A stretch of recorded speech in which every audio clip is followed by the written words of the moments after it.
Why did I go to Ghana? Well, I've been running the Breaking the Chain project for a number of years now, and we've been working with the International Organization for Migration to rescue trafficked children in the fishing industry. Eric Piazza, who runs the counter-trafficking program in Ghana, is a good friend of mine. He's come to our school and spoken to us several times, and he encouraged me to go to Ghana and to see for myself what my students and I have worked so hard to change.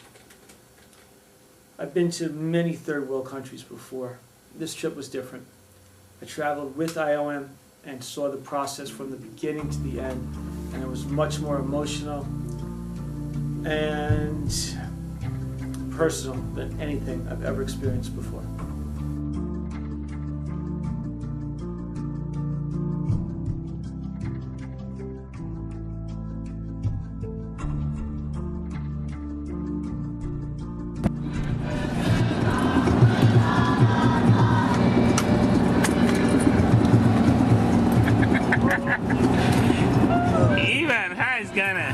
Beautiful. How's the heat? It's hot. It's hot. It is hot.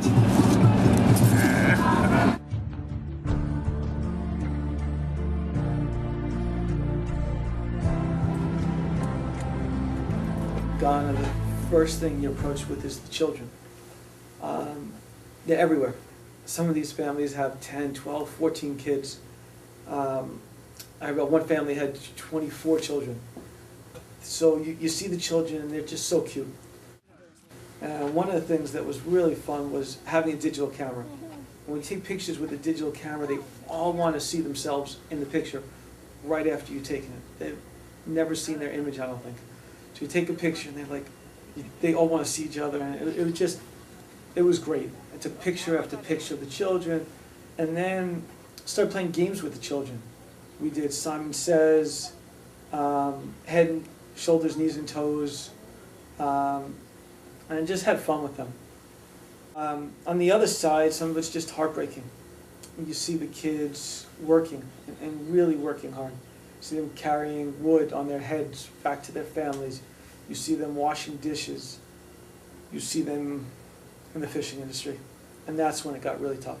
So these kids diving underwater for a long time. And you see them just wondering if they're ever going to come up. You see the scars from when they've been beaten. And you see them malnourished. And then I speak to the children, not through a translator. When I spoke to the children and I interviewed and I asked what their life was like, it truly broke my heart. This is Bright. He doesn't know how old he is. He thinks he's 17, Yes. but he looks about 10 or 11. It will be more than that. Maybe 12? Yes. He could be 12 years old.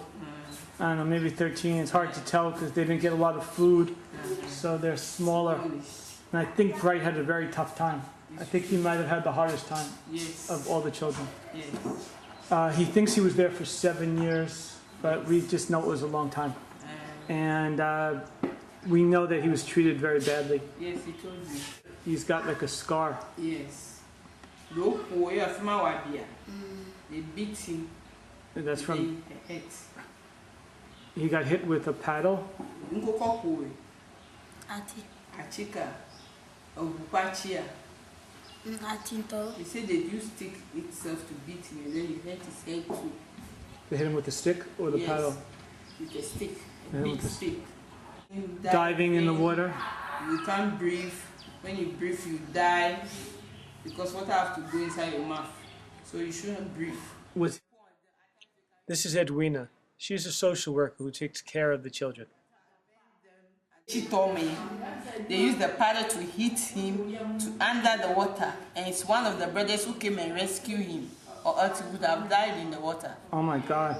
So they hit him in the head in the water? Yes. And if somebody didn't rescue him, he would have died? Yes, someone came and rescued him. But the master didn't care. The master didn't care. It's the master who beat him to die.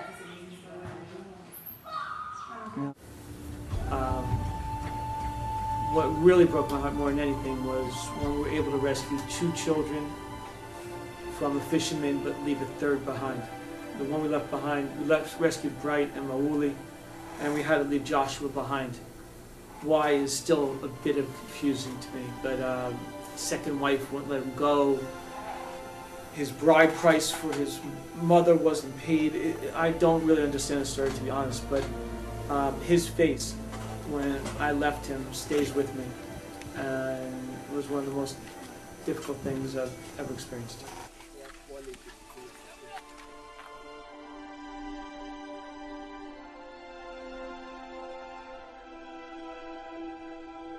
And there's Mimi, we're waiting for 5:30, 5:45. We're getting ready to go to the boats to go on the rescue mission.